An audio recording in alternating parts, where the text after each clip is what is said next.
hörmətli radio anlıqçılar, əmdi Nurali ablasının bir yılınızdaki 8760 saat namlıq əsrinin davamını Hammaga tunish bo'lgan bu ikki hikoya va boshqa biz biladigan nurg'un ufq qozonqushlarning hikoyasi shundoq bir haqiqatni dalillaydi. Izchillik muvaffaqiyat demakdir. Izchillik muvaffaqiyat demakdir. Buni hamma odam biladi. Ammo 90% odam dal mushu yo'lda yiqiladi. Mening sahroliq bir saboqdashim bor edi. To'liqsiz o'tirda ingliz tili o'qituvchisining chingilisini yaxshi o'rgangandan keyin shaharlik nuqtaliq o'tir maktabga o'qishga kirdi. Maktabga yangi kirgan chaqda ingliz tili qizg'inligi yanada nihoyat kuchli bo'lib, ingliz tilida kitob o'qish kursiga aktivlik bilan a'zo bo'ldi. Ingliz tili munoziralariga qatnashdi. Bir qatimliq ingliz tili parangida ko'pchilik to'liq o'tir o'quvchilari muhabbatlashib bo'landi yo'q degan temada munozara qilishgan edi. Mening bu saboqdishim o'ziga nihoyat ishongan holda fikr bayon qildi. You know, I haven't, fallen in love before, but. U shundoq kekashtab yurib, bir jumla gapni qilib bo'g'icha 4-5 qitim you know deb bo'ldi. Shuning bilan uning yonida turgan chiroyli qiz saboqdash qilch yuz xotir qilmasdilla, uning gapining bilig tepib, I don't know dedi. Saboqdashim atrofdagilarning kulgisini zo'rg'a besib turgan holatiga qarab, o'zini qo'yg'idek yer topolmay qoldi. Shundan keyin u beshini cho'kirib so'zlik yodladi. Jumla shakllarini yodladi. Yiziqchi imtihonda natijasi yaxshi bo'lmasa-mu, ingliz tiliga bo'lgan qizg'inligi va ishonchi biroq yo'qolib ketdi. Oliy maktabni bitkizgandan keyin u bir korxonaga kirib ishladi. Garchi texnik xodim bo'lsa-mu, yanada ingliz tilida so'zlashga to'g'ri keladi.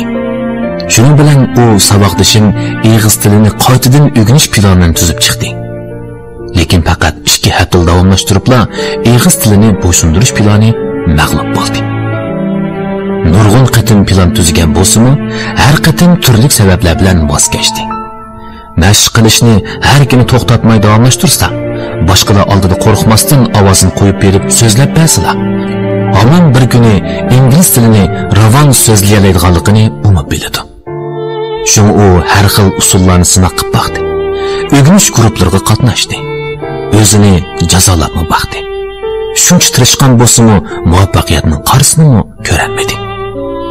Faqat mening bu saboqdashimni emas, izchillashtirish, qat'iy davomlashtirish yo'lida yiqilgan nurg'un odamlar bor. O'ruqlamoqchi bo'lganlarni elib esaq, o'ruqlashning har xil sirliq reseptlarini tepib keladi. Qarmoqqa mukammal planni tuzib chiqadi. Ammo ko'pincha odamlar yarim yo'lga kelganda yanada bal qo'yib yetadi.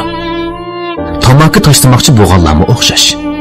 O'ziga va do'st-yorlarga bu qatim cho'qim tashlab yetadiganligini aytadi. Yenidagi tamakilarning hammasini cho'rib tashlab, atrofidagi kishilarga endi qat'iy qarorga kelgandek tuyg'u berdi. Lekin uzoq o'tmayla yana chekidi. Biror yangi mahoratni o'rganmoqchi bo'lgan odam har xil materiallarni setib olib, kunda manchibat ko'raman, manchilik mashq savol ishlayman deb vazifa bekitib oladi. Lekin bir qancha bat ko'rib, kitobni bir chekka tashlab qo'yib, to'pi bostirib yetadi. Nurg'un odamlar izchillashtira olmasligining sababini o'zining irodasizligidan deb o'ylaydi. Shuni o'ziga yetarli iroda to'plash uchun har xil amallarni sinab boqadi.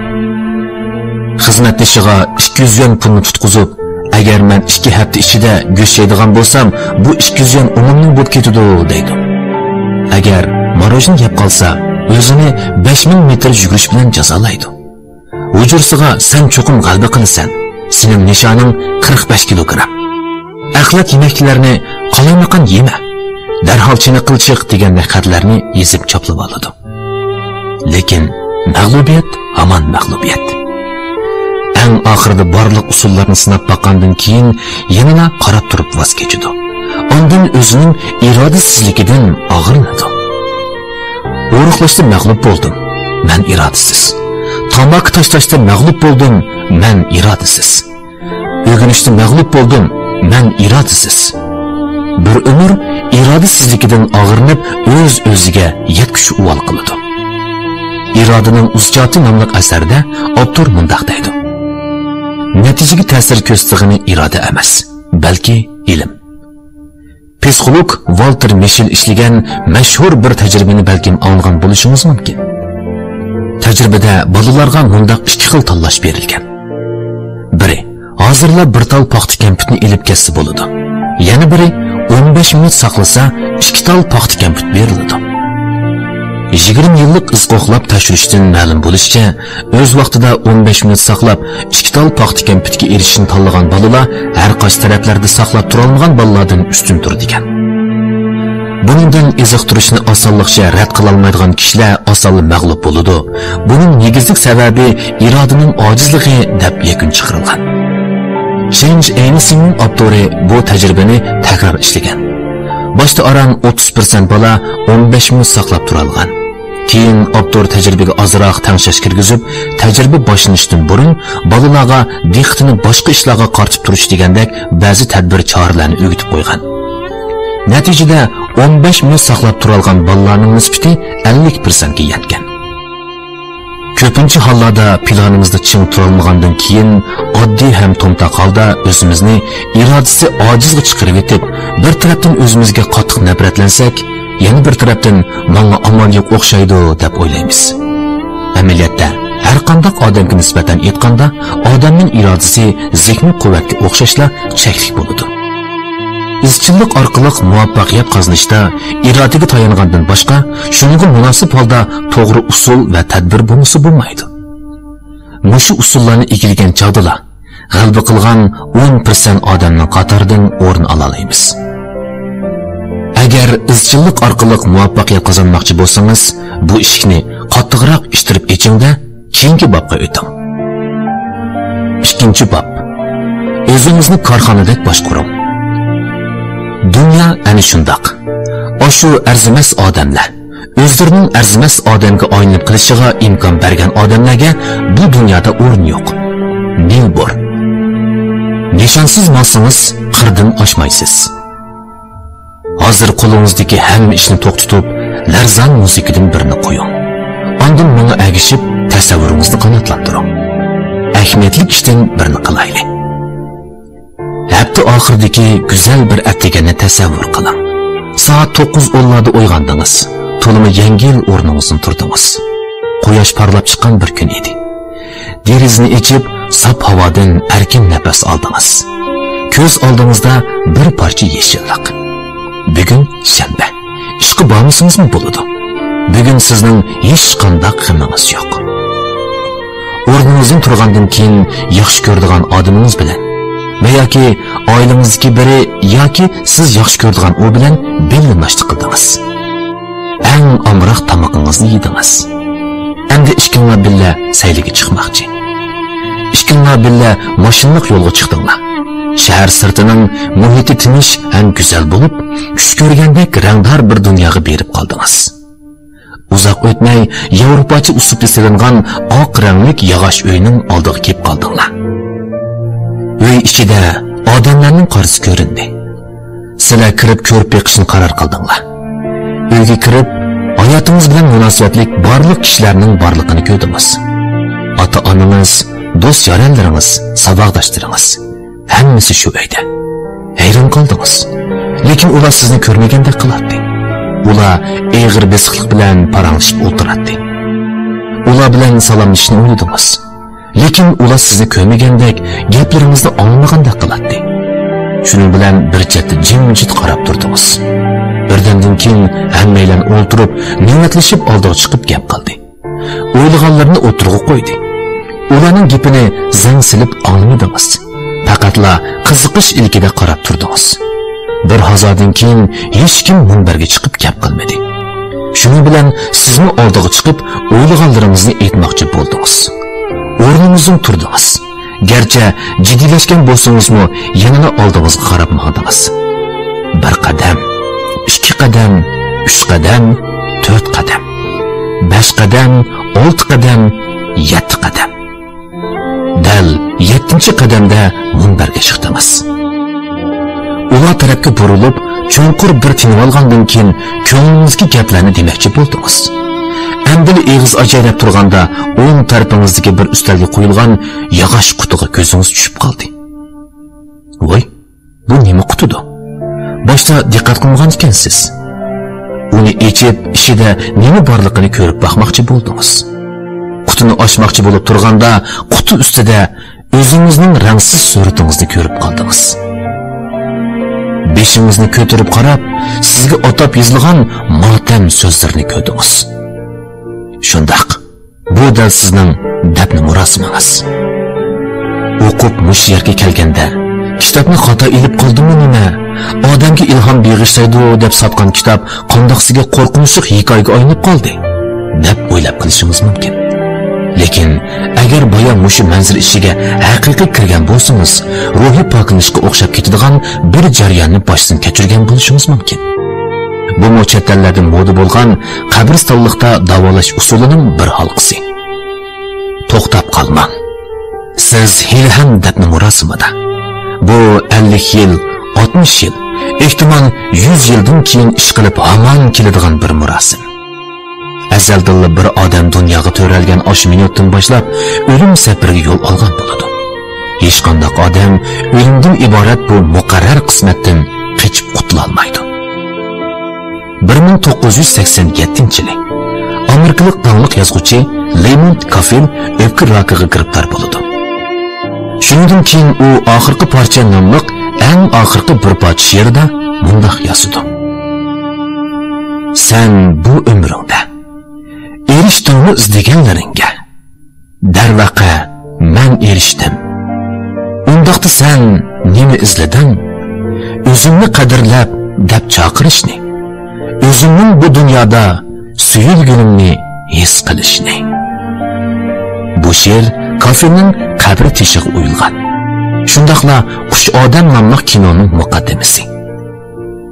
Lamont Caffell o'lish oldida o'zining suyulgan bo'lishini, birovlarning qadrli odami bo'lishini eng orzu qilgan.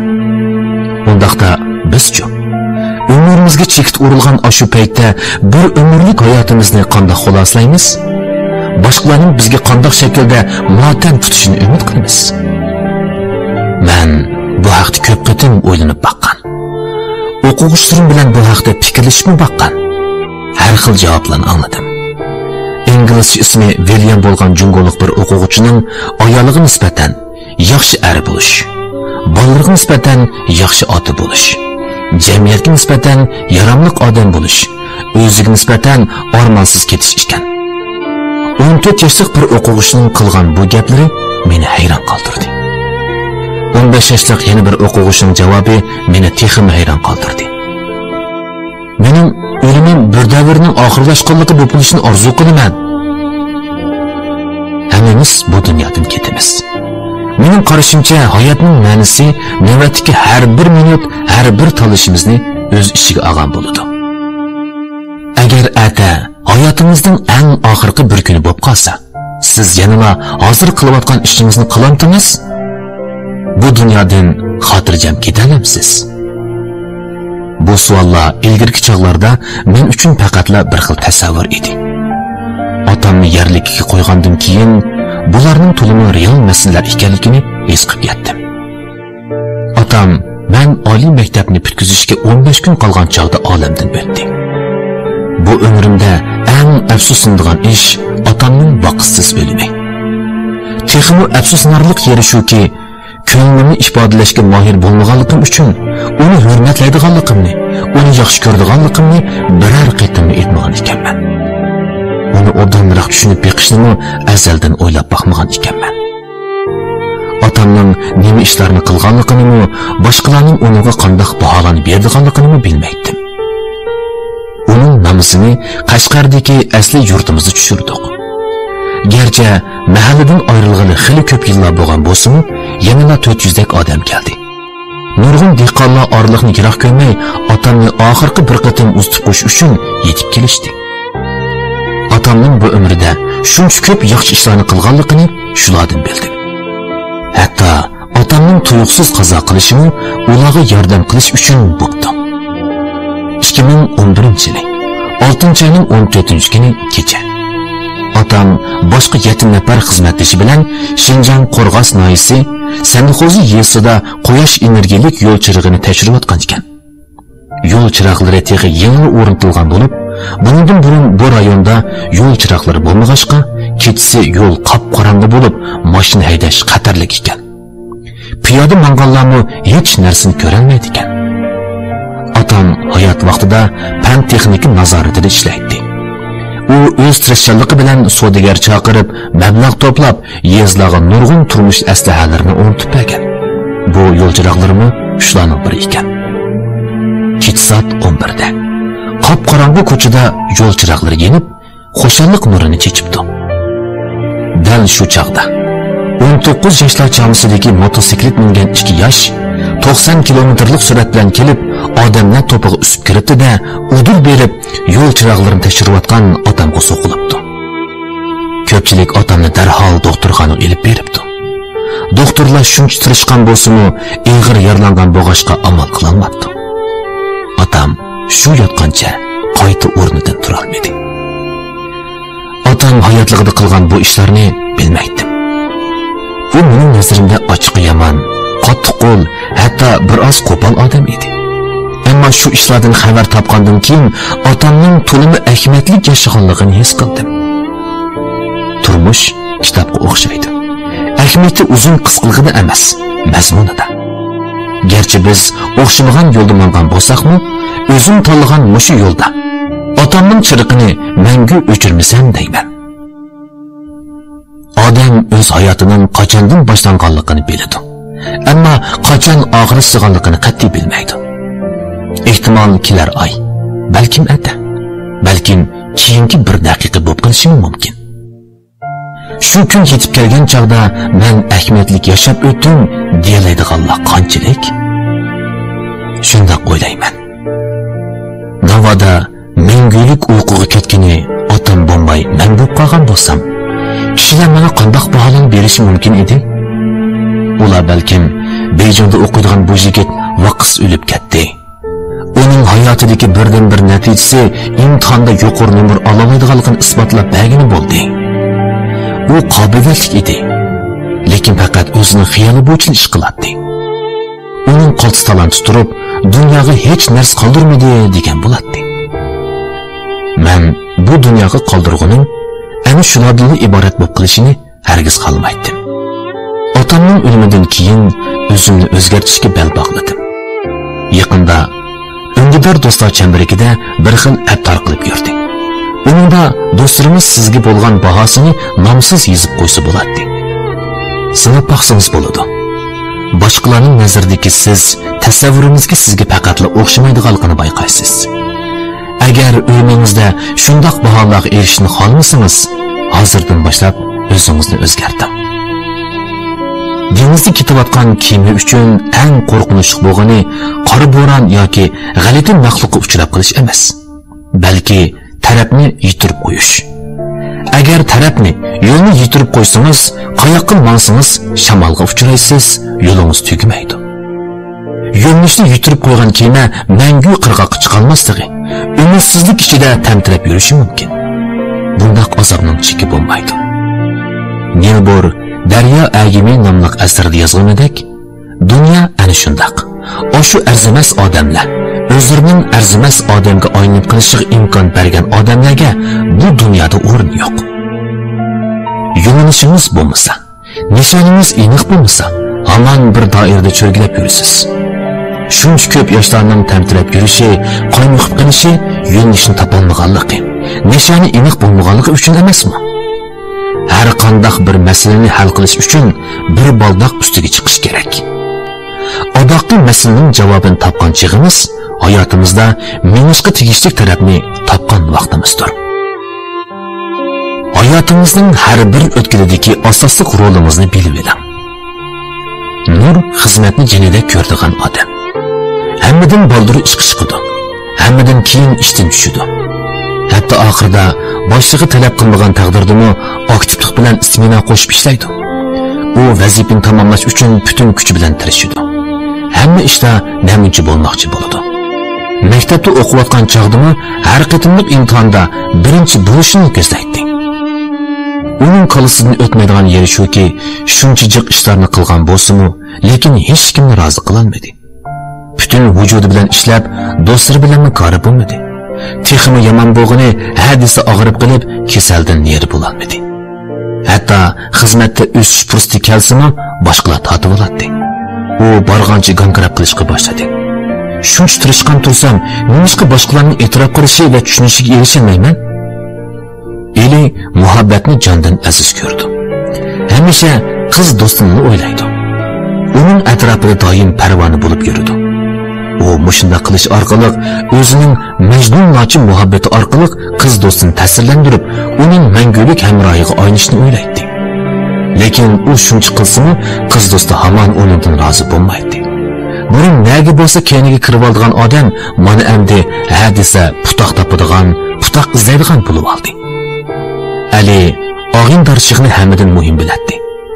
Do'sti eg'iz ichib bo'lguncha unib bo'ladi. Do'stlari qiyinchilikka uchrasa, birinchi bo'lib yordam qiladi. Xizmat yoki orom olish vaqtiga ta'sir etgan taqdirdimi, har qanday do'stlar yig'ilishiga cho'qim boradi. O'zini dunyodagi do'stga eng yaraydigan odam deb o'ylaydi. Lekin u do'stlari uchun yurak bag'rini yarg'udek bo'lgan bilan do'stlari un chiqib ketmaydi. Uni bu toza e'tibor bermayotganday qiladi. Bu ish uning qalisidan o'tmadi. Vafoga jafo qiladigan nimalar bu? Nimishqa bunday qiladi? Nur, Eli, Ali. Uchining masalasi hammamiz yo'liqib boqqan masalalar bo'lishi mumkin. Amaliyotda bu uch odamning hammasi men, Nur Ali. O'xshamagan bosqichlarda yo'liqqan ahvollar. Odam turmushda har xil rollarni oladi. Yoshning cho'yishiga agishib, rol bag'ancha ko'paydi. Bolaligimizda, g'amsiz sabiy chog'larimizda umoq bolaning rolini olsaqlab bo'ldi. Eg'izimizda ossaqla tamoq soladigan, qo'limizni ko'tarib bersaklar, kiyim kiydirib qo'yadigan odam bor. Hech qanday ishdan g'am qilmasaqmi bo'ladi? Bu chog'da davlatning ishi elning g'imi deb ko'rsak, boshqalarning nazarida g'alati bola aylanib qolamiz. U vaqtlarda oladigan rolimiz nihoyat oz. Tabiiyla bismi nihoyat kichik bo'ladi.